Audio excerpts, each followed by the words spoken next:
আসসালামু আলাইকুম। আজকের বাংলা নিউজে আপনাকে জানাচ্ছি স্বাগত। এখন শুনবেন সংবাদ শিরোনাম। আমাদের সংবাদটি যদি ভালো লাগে লাইক কমেন্ট শেয়ার দিয়ে জানিয়ে দিন আপনার মতামত। গাজা নিয়ে মার্কিন প্রস্তাব নিরাপত্তা পরিষদে গৃহীত, গঠন করা হবে আন্তর্জাতিক বাহিনী। মাদুরোর সঙ্গে আলোচনার ইঙ্গিত, আবার ভেনেজুয়েলায় সেনা মোতায়েনের সম্ভাবনা উড়িয়ে দেননি ট্রাম্প। গাজায় আন্তর্জাতিক বাহিনী মোতায়েনে জাতিসংঘের অনুমোদন, হামাসের প্রত্যাখ্যান। ইসরায়েলে ফের অস্ত্র রপ্তানির সিদ্ধান্ত জার্মানির, শর্ত যুদ্ধবিরতি। ওয়াশিংটন সফরে পারমাণবিক অস্ত্রসহ ট্রাম্পের কাছে আর কি চাইতে পারেন সৌদি যুবরাজ। শেখ হাসিনার রায় নিয়ে যা বলল জাতিসংঘ।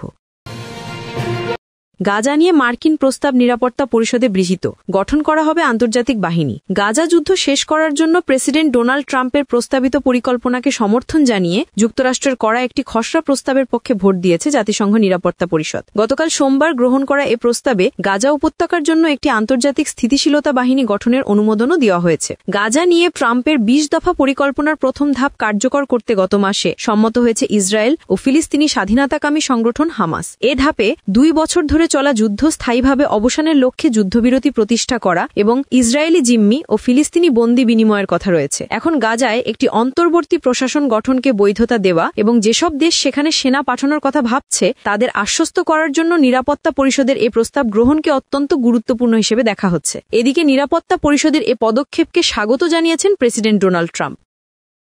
মাদুরোর সঙ্গে আলোচনার ইঙ্গিত, আবার ভেনেজুয়েলায় সেনা মোতায়েনের সম্ভাবনা উড়িয়ে দেননি ট্রাম্প। ক্যারিবীয় অঞ্চলে চলমান সংকট নিয়ে ভেনেজুয়েলার প্রেসিডেন্ট নিকোলা মাদুরোর সঙ্গে সরাসরি আলোচনা করতে রাজি আছেন মার্কিন প্রেসিডেন্ট ডোনাল্ড ট্রাম্প। গতকাল সোমবার হোয়াইট হাউসে সাংবাদিকদের কথা বলেন তিনি। তবে লাতিন আমেরিকার দেশটিতে তিনি মার্কিন সেনা মোতায়েনের সম্ভাবনা উড়িয়ে দেননি। যুক্তরাষ্ট্র বেশ কিছুদিন ধরে ভেনেজুয়েলার উপকূল ও লাতিন আমেরিকার প্রশান্ত মহাসাগরীয় উপকূলগুলিতে সন্দেহবাসী মাদকবাহী নৌযানগুলিতে প্রাণঘাতী হামলা চালিয়ে আসছে। তবে নিকোলা মাদুরো বারবার অভিযোগ করেছেন তাকে ক্ষমতাচ্যুত করার উদ্দেশ্যে ক্যারিবীয় অঞ্চলে এসব হামলা চালানো হচ্ছে এবং সেখানে মার্কিন সামরিক উপস্থিতি জোরদার করা হচ্ছে। দক্ষিণ আমেরিকা দেশটিতে মার্কিন সেনা মোতায়েনের সম্ভাবনা উড়িয়ে দেবেন কিনা এমন প্রশ্নের জবাবে ট্রাম্প বলেন, না, আমি সে সম্ভাবনা উড়িয়ে দিচ্ছি না, আমি কোনো সম্ভাবনাই উড়িয়ে দিচ্ছি না। তবে মাদুরোর সঙ্গে সরাসরি কথা বলবেন কিনা এ প্রশ্নে হোয়াইট হাউসের সাংবাদিকদের ট্রাম্প বলেন, হ্যাঁ, সম্ভবত আমি তার সঙ্গে কথা বলবো, আমি সবার সঙ্গেই কথা বলি। সম্ভাব্য মার্কিন হামলা ঠেকাতে মাদুরো কোনো প্রস্তাব দিতে চাইলে সেসব প্রস্তাবও শোনার আগ্রহ প্রকাশ করেছেন ট্রাম্প। ট্রাম্পের এসব কথা ইঙ্গিত দিচ্ছে যে আকর্ষণীয় কোনো প্রস্তাব পেলে তিনি ক্যারিবীয় অঞ্চলে উত্তেজনা কমানোর কথা বিবেচনা করতে পারেন। তবে একই সঙ্গে তার প্রশাসন নাটকীয়ভাবে ভেনেজুয়েলার সঙ্গে সংঘাত উস্কে দিতেও প্রস্তুত। মার্কিন প্রেসিডেন্ট আরও বলেন তিনি কলম্বিয়ার কোকেন কারখানাগুলো ধ্বংস করতে চান। তবে সে দেশে সরাসরি সামরিক হস্তক্ষেপের ঘোষণা দেননি।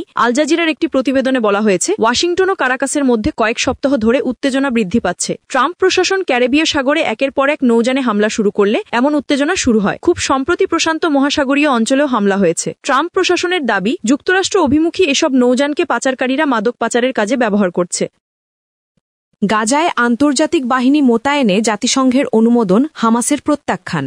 জাতিসংঘের নিরাপত্তা পরিষদে অনুমোদন পেয়েছে মার্কিন প্রেসিডেন্ট ডোনাল্ড ট্রাম্পের গাজা শান্তি পরিকল্পনায় একটি আন্তর্জাতিক বাহিনী ISF গঠনের কথা বলা হয়েছে, যেখানে যুক্তরাষ্ট্র বলেছে অনেক দেশ এই বাহিনীতে সদস্য পাঠাতে আগ্রহ দেখিয়েছে। এই প্রস্তাবের পক্ষে ভোট দেওয়া 13 দেশের মধ্যে যুক্তরাজ্য, ফ্রান্স ও সোমালিয়াও রয়েছে। কোনো দেশ এর বিপক্ষে ভোট দেয়নি। রাশিয়া ও চীন ভোটদানে বিরত ছিল। হামাস প্রস্তাবটি প্রত্যাখ্যান করেছে। তাদের দাবি এটি ফিলিস্তিনিদের অধিকার ও দাবি পূরণ করে না। টেলিগ্রামে দেওয়া এক বার্তায় তারা বলেছে পরিকল্পনাটি গাজা উপত্যকার উপর একটি আন্তর্জাতিক অভিভাবকত্ব চাপিয়ে দিচ্ছে যা আমাদের জনগণ ও প্রতিরোধ গোষ্ঠীগুলো প্রত্যাখ্যান করে। তারা আরও যুক্ত করেছে আন্তর্জাতিক বাহিনীকে গাজায় দায়িত্ব পালন করানো, যার মধ্যে প্রতিরোধ যোদ্ধাদের নিরস্ত্রীকরণও রয়েছে, তাদের নিরপেক্ষতা নষ্ট করবে এবং এটিকে দখলদারের স্বার্থে সংঘাতের পক্ষ হিসেবে দাঁড় করাবে। সর্বশেষ খসড়া প্রতিবেদন অনুযায়ী ISF এর কাজের একটি অংশ হবে অরাষ্ট্রীয় সশস্ত্র গোষ্ঠীগুলোর অস্ত্র স্থায়ীভাবে অপসারণ, যার মধ্যে হামাসও রয়েছে। পাশাপাশি তারা বেসামরিক নাগরিকদের সুরক্ষা ও মানবিক সাহায্যের রুটগুলোর নিরাপত্তা নিশ্চিত করবে।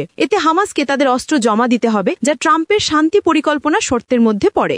ISF গঠনের পাশাপাশি খসড়ায় বলা হয়েছে এই বাহিনী ইসরায়েল ও মিশরের সঙ্গে কাজ করবে। একই সঙ্গে গাজায় নতুনভাবে প্রশিক্ষিত একটি ফিলিস্তিনি পুলিশ বাহিনী গঠনের কথাও উল্লেখ করা হয়েছে। এখন পর্যন্ত গাজার পুলিশ হামাসের অধীনে কাজ করে এসেছে। মার্কিন যুক্তরাষ্ট্রের জাতিসংঘের রাষ্ট্রদূত মাইক ওয়ালস নিরাপত্তা পরিষদকে বলেন বলেন, ISF এর দায়িত্ব হবে অঞ্চলে নিরাপত্তা নিশ্চিত করা, গাজার মিলিটারিকরণ বন্ধ করতে সহায়তা করা, সন্ত্রাসী কাঠামো ধ্বংস করা, অস্ত্র সরানো এবং ফিলিস্তিনি বেসামরিক নাগরিকদের নিরাপত্তা নিশ্চিত করা। পরিকল্পনার প্রথম ধাপ ইসরায়েল ও হামাসের মধ্যে যুদ্ধবিরতি এবং জিম্মিদের বিনিময়ে, যা 10 অক্টোবর থেকে কার্যকর হয়েছে। ওয়ার্ল্ডস এটিকে খুবই নাজুক একটি প্রথম পদক্ষেপ বলে বর্ণনা করেছেন।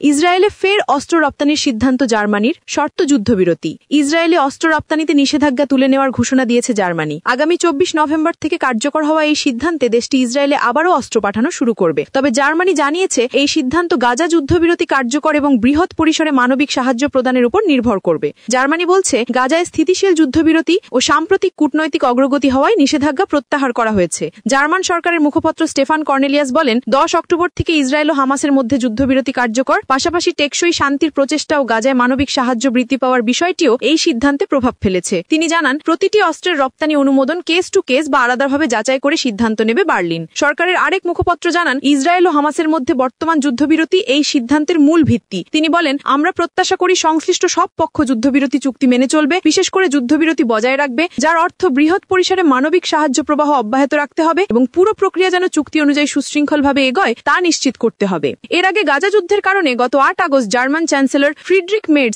ইসরায়েলের সামরিক সরঞ্জাম রপ্তানি বন্ধের নির্দেশ দেন। ইসরায়েল পূর্ণমাত্রায় স্থল অভিযান ও গাজায় সহায়তা সরবরাহ বন্ধের ঘোষণা দিলে বার্লিন এই নিষেধাজ্ঞা আরোপ করে। ওয়াশিংটন সফরে পারমাণবিক অস্ত্রসহ ট্রাম্পের কাছে আর কি চাইতে পারেন সৌদি যুবরাজ। সৌদি আরবের যুবরাজ মোহাম্মদ বিন সালমান মঙ্গলবার ওয়াশিংটন সফরে যাচ্ছেন। পারমাণবিক অস্ত্র থেকে AI চালিত ড্রোন, এমন অনেক কিছুই ট্রাম্প প্রশাসনের কাছে চাইতে পারে সৌদি আরব। এসব নিয়ে মিডল ইস্ট আই এর অনলাইন সংস্করণে লিখেছেন সিন ম্যাথিউস। 14 নভেম্বর লেখাটি অনলাইনে প্রকাশিত হয়। সৌদি আরবের যুবরাজ মোহাম্মদ বিন সালমান যুক্তরাষ্ট্রের সঙ্গে এমন একটি প্রতিরক্ষা চুক্তি করতে চাইছেন যা কাতারের সঙ্গে হওয়া চুক্তিকে ছাপিয়ে যাবে। সেই সঙ্গে তিনি চাইছেন AI বা কৃত্রিম বুদ্ধিমত্তা চিপস ও AI চালিত ড্রোন এবং সম্ভবত তার দেশে মার্কিন পারমাণবিক অস্ত্রের মোতায়েন। আজ মঙ্গলবার সৌদি যুবরাজ সফরে যাচ্ছেন যুক্তরাষ্ট্র। গাজায় ইসরায়েলের গণহত্যার মুখে দেশটির সঙ্গে সম্পর্ক স্বাভাবিক করতে যুক্তরাষ্ট্রের চাপ রয়েছে, তবে তিনি সেটা ভালোভাবেই সামলে যাচ্ছেন। গত গ্রীষ্মে ইসরায়েল ও ইরানের মধ্যে সরাসরি সংঘাত থেকে নিজেকে দূরে রেখেছেন তিনি। এমনকি এই অঞ্চলে তুলনামূলকভাবে তিনি শক্তিশালী হয়ে উঠেছেন। যুক্তরাষ্ট্রের কাছে এই চাহিদার ফর্দ তার আত্মবিশ্বাসী মনোভাবেরই প্রকাশ। সৌদি যুবরাজের বিপরীত পক্ষে রয়েছেন মার্কিন প্রেসিডেন্ট, যিনি তার দেশের সবচেয়ে মূল্যবান সম্পদ পারমাণবিক ও AI প্রযুক্তি আলোচনার টেবিলে রাখতে প্রস্তুত। সৌদি যুবরাজের এই সফরের সাফল্য নির্ভর করছে প্রেসিডেন্ট ডোনাল্ড ট্রাম্পের একটি মৌলিক মনোভাবের উপর। সেটি হচ্ছে চীন নিয়ে মার্কিন নিরাপত্তা ব্যবস্থার উদ্বেগ। তারপরও মার্কিন প্রযুক্তি সুরক্ষার পাশাপাশি বিশ্বের হাতে গোনা যে কয়টি প্রধান অর্থনীতির দেশ আছে তাদের কারো কাছে বড় অঙ্কের প্রযুক্তি বিক্রি নিশ্চিত করা। শেখ হাসিনার রায় নিয়ে যা বলল জাতিসংঘ। জুলাই গণ অভ্যুত্থানের সময় সংঘটিত মানবতা বিরোধী অপরাধের মামলায় ক্ষমতাচ্যুত ফ্যাসিস্ট প্রধানমন্ত্রী শেখ হাসিনার বিরুদ্ধে মৃত্যুদণ্ডাদেশ নিয়ে দুঃখ প্রকাশ করেছে জাতিসংঘ।